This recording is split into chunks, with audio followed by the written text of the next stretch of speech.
देश में cervical cancer के हर साल करीब 1.25 लाख मामले सामने आते हैं और सालाना करीब 75,000 महिलाएं इस बीमारी से दम तोड़ देती हैं। ऐसे में सरकार ने बेटियों को सर्वाइकल कैंसर से सुरक्षित रखने के लिए एक बड़ा कदम उठाया है और अजमेर से देशव्यापी एचपीवी वैक्सीनेशन प्रोग्राम की शुरुआत की गई है। इसके तहत हर साल 14 साल की करीब 1 करोड़ 15 लाख लड़कियों को फ्री वैक्सीनेशन किया जाएगा ताकि इस खतरनाक बीमारी से उन्हें बचाया जा सके। मेरा नाम है दीपक डोभाल, आप देख रहे हैं आपकी खबर आपका फायदा। आज हम इसी मेगा कैंपेन का विश्लेषण करेंगे, जानेंगे कि एचपीवी क्या है और एचपीवी वैक्सीनेशन क्यों जरूरी है और इससे जुड़े हुए बहुत सारी भ्रांतियां भी लोगों के मन में हैं। इसलिए इस जागरूकता प्रोग्राम को सफल बनाने के लिए उन भ्रांतियों को दूर करना भी बहुत जरूरी है, तो उन पर भी डालेंगे निगाह। लेकिन सबसे पहले ये रिपोर्ट देखिए।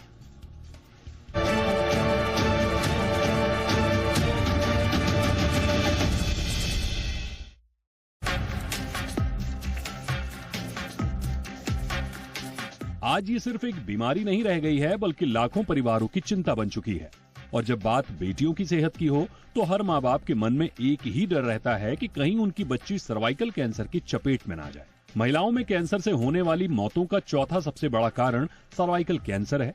WHO और अन्य स्वास्थ्य स्रोतों के मुताबिक देश भर में हर साल करीब 1,25,000 नए मामले सामने आते हैं और लगभग 75,000 महिलाओं की मौत इस बीमारी के कारण हो जाती है। एचपीवी वैक्सीन और नियमित स्क्रीनिंग से इस बीमारी से काफी हद तक बचा जा सकता है। ऐसे में सरकार ने बेटियों को सर्वाइकल कैंसर से बचाने के लिए एक ऐतिहासिक पहल की है।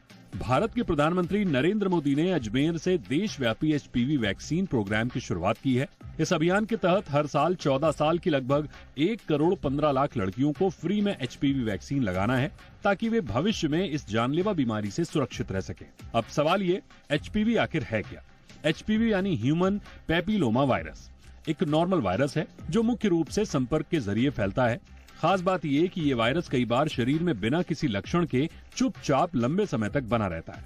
लेकिन चिंता की बात तब बढ़ती है जब एचपीवी के कुछ प्रकार आगे चलकर सर्वाइकल कैंसर यानी गर्भाशय ग्रीवा का कैंसर का कारण बन जाते हैं। बीते समय में महिलाओं में सर्वाइकल कैंसर के मामले तेजी से बढ़े हैं और इसी वजह से सरकार ने इस बड़े अभियान का रास्ता चुना है। ये वैक्सीन खासतौर पर 14 साल की लड़कियों के लिए तय की गई है।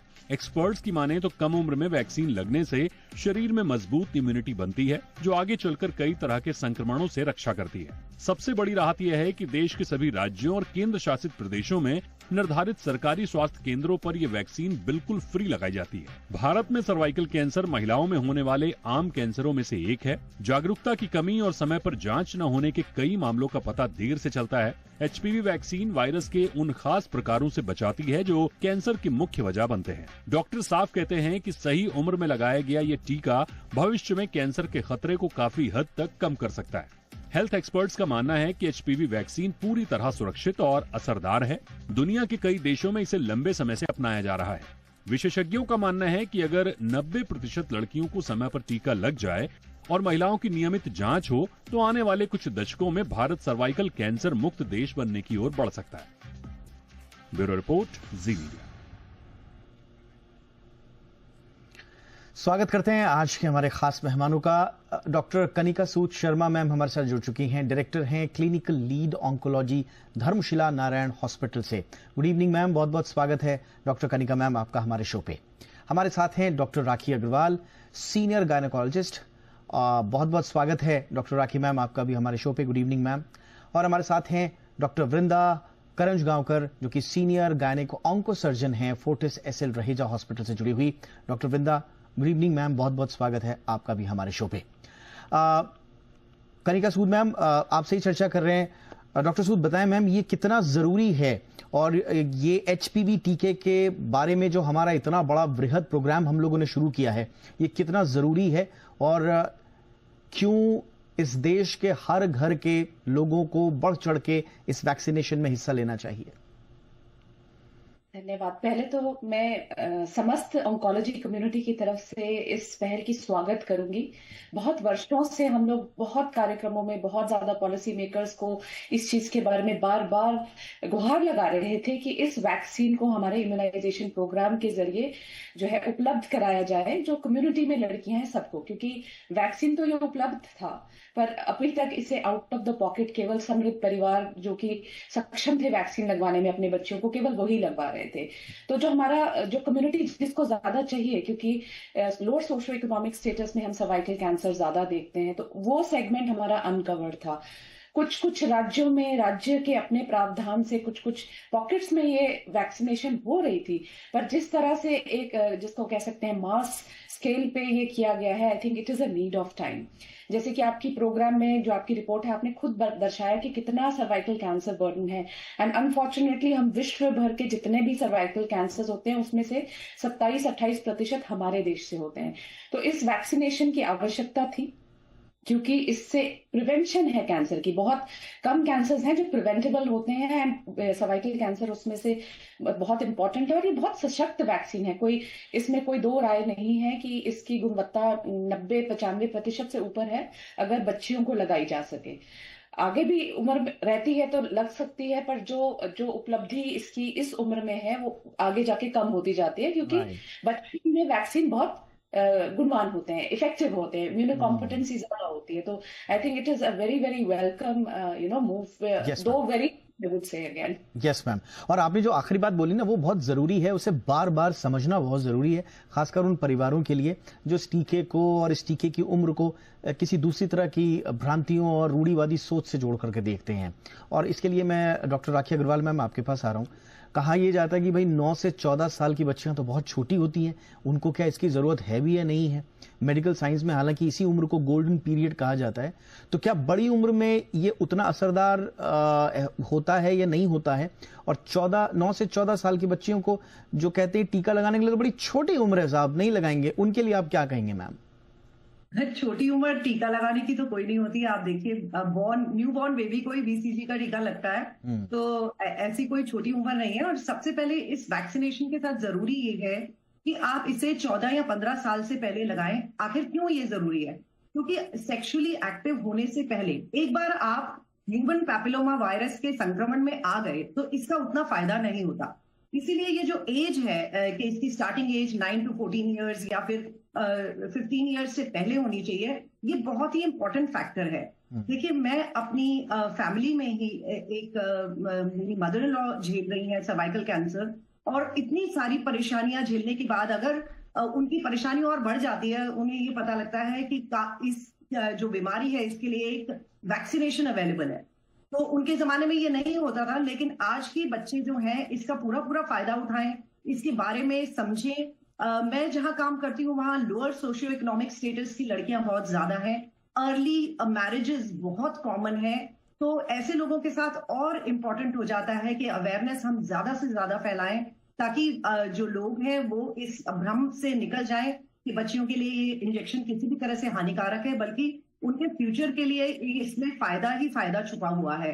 तो ये एज जो है वो बहुत इंपॉर्टेंट है। आप बाद में भी इसे लगा सकते हैं, 45 की ईयर्स तक कहते हैं कि लगा सकते हैं, बट आई फील कि अगर संक्रमण नहीं हुआ है तो इसको लगाना, इसका महत्व जो है वो ज्यादा है। एब्सोल्युटली बहुत इंपॉर्टेंट है। Time gap is very very important in this. ये तो इसलिए ये समझना बहुत जरूरी है कि कम उम्र में अगर आप लगाएंगे तो स्वाभाविक रूप से, जैसा कि पहले भी मैम ने भी कहा था, कि उस वक्त आपको फायदे इसके ज्यादा दिखेंगे। अगर बिल्कुल सरल भाषा में आप कहें तो ज्यादा असरदार ये टीका होगा।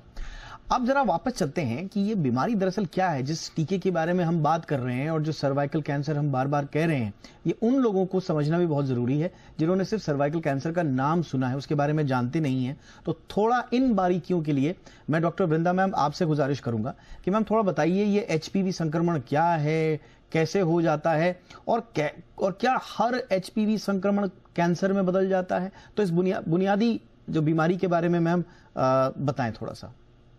हाँ, तो HPV जो वायरस है, ये ह्यूमन पैपिलोमा वायरस, वो आमतौर पे लैंगिक संबंधों के बाद ही फैलता है। ये 80% लैंगिक एक्टिव लोगों में आपको कभी ना कभी तो पॉजिटिविटी आ जाएगी। और इसके जैसे हमने देखा था कोरोना के, इसके भी कई प्रकार है, पर 13 या 15 से कैंसर होता है। और परसिस्टेंट HPV वायरस इन्फेक्शन से ही कैंसर फैलता है। तो जिसको इन्फेक्शन होता है उसके कोई लक्षण नहीं है, और नॉर्मल इम्यूनिटी जो रहेगी उनका तो ये वायरस का इन्फेक्शन 6 महीना या 2 साल में निकल जाता है।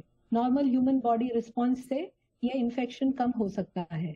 पर अगर लेडीज जो महिलाएं सिगरेट या तंबाकू का कोई सेवन करती हैं, या उनको HIV जैसी बीमारी है, या कोई इम्यूनोसप्रेसेंट्स पे वो है, तो ये इन्फेक्शन टिक सकता है और 2 साल बाद इसका आपको चेंजेस सर्विक्स या बच्चेदानी के मुंह में दिखने लगेंगे।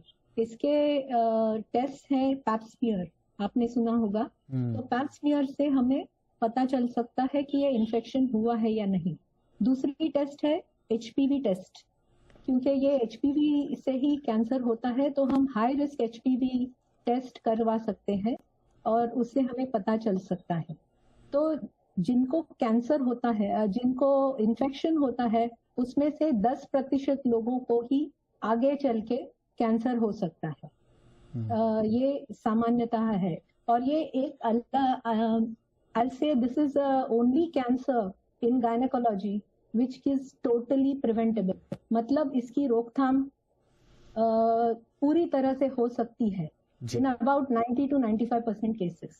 एब्सोल्युटली। तो पूरी तरह से इसकी रोकथाम हो सकती है, बशर्ते आप समय पर टीका भी लगाएं और समय पर इसकी जांच हो। लेकिन अनफॉर्चुनेटली दिक्कतें ऐसी हैं कि बहुत लेट पता चलता है, और उसके पीछे जैसे मैं बता रहा था कि बहुत सारी भ्रांतियां भी हैं। मैं खुद जब इस बारे में पढ़ रहा था तो एज एक समाज का एक हिस्सा होने के नाते मेरी गर्दन भी शर्म से झुक जाती है जब मैं ये देखता हूं कि इस संक्रमण को कई लोग महिलाओं के चरित्र से जोड़ करके देखने लगते हैं, और फिर उनको इस पूरे वैक्सीनेशन प्रोग्राम या अवेयरनेस से दूर कर दिया जाता है।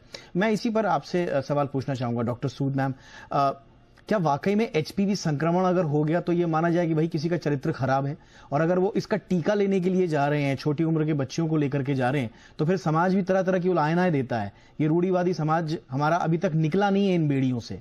तो चरित्र से जोड़ देना, ये समझना कि किसी को संक्रमण हो गया है तो साहब उसका चरित्र खराब होगा, ये सोच कितनी खतरनाक है मैम? इस सवाल का उत्तर देने से पहले मैं आपको एक चीज स्पष्ट कहना चाहूंगी कि ये जो वैक्सीन है ये बच्चों के लिए, दोनों के लिए है, ये बेटों की है। पहली चीज, हम इस चीज को, क्योंकि हमारे देश में सर्वाइकल कैंसर अधिक कॉमन है, तो हम बच्चियों की तरफ फोकस कर रहे हैं। पर ये वैक्सीन एक जेंडर न्यूट्रल वैक्सीन है, क्योंकि ये वायरस पुरुष महिला को एक दूसरे से हो रहा है। तो अगर एक मोनोगैमस रिलेशनशिप भी है तो पुरुष से महिला को हो रहा है, उनके हस्बैंड से भी हो सकता है। तो ये मोनोगैमसिटी या पॉलीगैमी का इंडिकेटर नहीं है कि वैक्सीन इस वजह से दी जा रही है। जो वैक्सीन है वो सिर्फ सर्वाइकल कैंसर के लिए ही बचाव भी नहीं कर रहा है, उसके अलावा बहुत और कैंसर्स हैं जो पुरुषों में भी हो सकते हैं, उसके प्रति भी आपका बचाव हो रहा है। तो इस वैक्सीन या इस संक्रमण का किसी के चरित्र के साथ जोड़ना बहुत ज्यादा, मैं कहूंगी बहुत ही ज्यादा एक गलत पहल मानेंगे कम्युनिटी की, अगर किसी के माइंडसेट में ये है। क्योंकि वायरस जो है वो हस्बैंड वाइफ को भी हो सकता है, वो आपके सिंगल रिलेशनशिप में भी हो सकता है। तो that is not relevant to put in context to anybody's character. और जेंडर न्यूट्रल होने के कारण सारे जो विश्व के दूसरे देश हैं उन्होंने लड़कों को भी सेम एज में दिया जा रहा है, और हम एज डॉक्टर कम्युनिटी हमने बेटियों को भी लगवाया, तो हमने बेटों को भी लगवाया। सो इसको महिलाओं के चरित्र से एसोसिएट नहीं करना चाहिए। Absolutely ma'am. पुरुषों के लिए ये बहुत जरूरी आपने बताया कि जेंडर न्यूट्रल है, नंबर 1, और क्योंकि सर्वाइकल कैंसर को हम सिर्फ महिलाओं से जोड़ देते हैं, पुरुषों में भी मैम किस किस तरह के बीमारियों से बचाया जा सकता है? क्योंकि जेंडर न्यूट्रल वैक्सीनेशन का ये प्रोग्राम है मैम, और कहा यह जाता है कि जब तक हमने जेंडर न्यूट्रल वैक्सीनेशन को और तेजी से आगे नहीं बढ़ाया तब तक हम कैंसर के खिलाफ एक हर्ड इम्यूनिटी का लक्ष्य नहीं प्राप्त कर पाएंगे। तो कितना जरूरी है पुरुषों के लिए भी ये लगाना? डॉक्टर सूद मैम, आप ही से चाहूंगा मैं समझना इसको। पुरुषों में एचपीवी संक्रमण के कैंसर्स हैं, वो है पिनाइल कैंसर, जो लिंग के कैंसर्स होते हैं। एनल कैंसर, लेट्रिन के रास्ते के आसपास का जो ओपनिंग होती है उसको एनल कैंसर्स कहते हैं, वो भी एचपीवी से हो सकते हैं। उसके अलावा ओरोफेरिंजियल कैंसर्स जैसे कि tonsil, base of tongue, throat cancers भी ओरोजेनिटल रूट से ह्यूमन पैपिलोमा वायरस के द्वारा हो सकते हैं। और आजकल हम काफी बार जब टेस्ट कराते हैं गले के कैंसर्स के पेशेंट का और उसमें एचपीवी टेस्टिंग करते हैं तो उसे पॉजिटिव पाते हैं। तो ये भी वो कैंसर्स हैं जिनके प्रति सुरक्षा मिल सकती है। बट वही है कि टीके की गुणवत्ता सही समय पर देने पे है, सही पॉपुलेशन को देने से है। तो एक बार एक्सपोजर हो गया, आपको इन्फेक्शन हो गया, तो उसकी गुणवत्ता या उसकी एफिकेसी डाउन चली जाएगी। But definitely these are 3 big cancers in males also. और लड़कों के मामले में भी उम्र सेम है देने की इसको? जी, वैक्सीन के लिए फिलहाल सेम जो recommendation. Right ma'am, all right. अब रुकते हैं छोटे से ब्रेक के लिए। ब्रेक के उस पार हम थोड़े से और सवालों के साथ अपने मेहमानों से पूछेंगे कि कितना जरूरी है, जैसे हम कह रहे थे कि कैंसर के खिलाफ ओवरऑल जंग में सभी का पार्टिसिपेशन, और ये एचपीवी के टीके के बारे में थोड़ा और समझ बढ़ाएंगे अपनी। लौटते हैं छोटे से ब्रेक के बाद। ब्रेक के बाद आपका स्वागत है। तो एचपीवी वैक्सीनेशन पर आज हम बातचीत कर रहे हैं, और जैसा अभी बताया गया कि जेंडर न्यूट्रल वैक्सीन है, बट चूंकि अब हमारा समाज ऐसा है कि लड़कों के लिए सबको इसमें पार्टिसिपेट करना चाहिए। पहले जो भी मैम ने कही बात, ये पहली बात। दूसरा, ज्यादा संवेदनशीलता क्यों दिखाने की आवश्यकता है लड़कियों के मामले में? क्योंकि पुरुषों के पास कई दूसरे कैंसरों के लिए स्क्रीनिंग के विकल्प होते हैं, और बायोमेडिकली भी जो मैं पढ़ पा रहा था कि जो बच्चियों का जो या महिलाओं का जो गर्भाशय होता है वो ज्यादा संवेदनशील होता है, उसमें ये वायरस जल्दी चिपक जाता है, तो वहां पर ज्यादा चांसेस होते हैं। लड़कों से रिलेटेड जो ये कैंसर है उसमें संभावनाएं थोड़ी कम होती हैं। बट हैविंग सेड दैट, ये बहुत इंपॉर्टेंट है कि हम एक हर्ड इम्यूनिटी की तरफ बढ़ने के लिए सबका पार्टिसिपेशन रखें। अब आते हैं डॉक्टर राखी अग्रवाल मैम, आपके पास आ रहा हूं। मैम, एक महिला को जब घर में कैंसर होता है तो विडंबना ये होती है कि पूरा का पूरा घर आर्थिक और भावनात्मक रूप से टूट जाता है, क्योंकि हमारी जो महिलाएं हैं वो घर की रीढ़ हैं, और महिलाओं को सुरक्षित करना मतलब आने वाली पीढ़ी और पूरे परिवार की नींव को सुरक्षित करना है। तो इस लिहाज से इस वैक्सीनेशन में सिर्फ महिला अपने आप जागरूक होकर नहीं, बल्कि परिवार के सदस्यों की सहमति और उनके मदद से आगे आए इस वैक्सीनेशन के लिए, ये कितना जरूरी है मैम? जरूरी है कि इस बात को पूरा परिवार समझे, और एक महिला जो है वो एक परिवार की रीढ़ की हड्डी होती है। अगर महिला ठीक ना रहे या वो स्वस्थ नहीं है तो वो परिवार कभी सशक्त नहीं रह सकता। बल्कि ये वैक्सीन का लॉन्च जो हमारे प्रधानमंत्री द्वारा किया गया है वो इसी विकल्प में किया गया है कि स्वस्थ महिला सशक्त परिवार, और इसी सोच को आगे बढ़ाते हुए इस वैक्सीन को लॉन्च किया गया है। मुझे याद है कि ये वैक्सीन 2006 में आ गई थी, लेकिन परेशानी क्या होती थी कि लोगों को बहुत महंगी लगती थी ये वैक्सीन। इसकी जो 4 स्ट्रेन वाली वैक्सीन है लगभग 2 से 3 हजार रुपए की है, और जो इसकी 9 स्ट्रेन वाली वैक्सीन है लगभग 9 हजार रुपए की आज भी। तो इसको लगाने के लिए आर्थिक देखिए बहुत बड़ा फैक्टर होता है, स्पेशली हमारा ज्यादातर जो भारत की जो जनसंख्या है वो रूरल और सेमी अर्बन जगह में रहती है, जहाँ पे बहुत महंगी मानी जाएगी इस तरह की वैक्सीन। और अब जब पूरे सरकार के द्वारा ये वैक्सीन फ्री में लगाई जा रही है, तो ये मेरी तरफ से एक बहुत ही वेलकम या बहुत ही सराहनीय एस्पेक्ट है सरकार का कि वो अब प्रिवेंटिव हेल्थ के ऊपर ध्यान दे रही है। तो महिलाओं के लिए बहुत जरूरी है कि हम केवल महिलाओं को तब अस्पताल ना लेके जाएं जब वो बीमार हैं। हम क्यों नहीं उनकी प्रिवेंशन के लिए, क्योंकि वो इतनी इंपॉर्टेंट पार्ट है एक फैमिली का, तो क्यों नहीं हम उनकी प्रिवेंटिव हेल्थ पर भी ध्यान दें।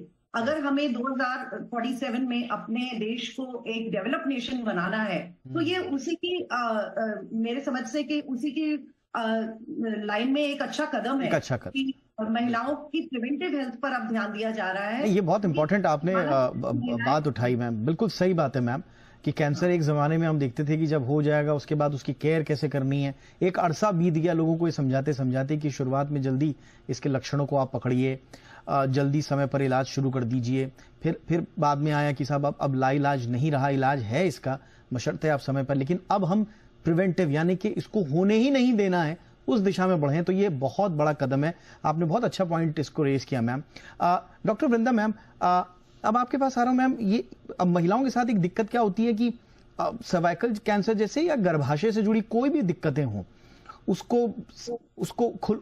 पर खुलकर बातचीत करना, परिवार में ही नहीं आसपास भी, एक तो वैसे ही वो है। दूसरा, समय पर इसलिए भी पता नहीं चल पाता है कि महिलाएं अपना दर्द छुपाना बड़े अच्छे तरीके से जानती हैं।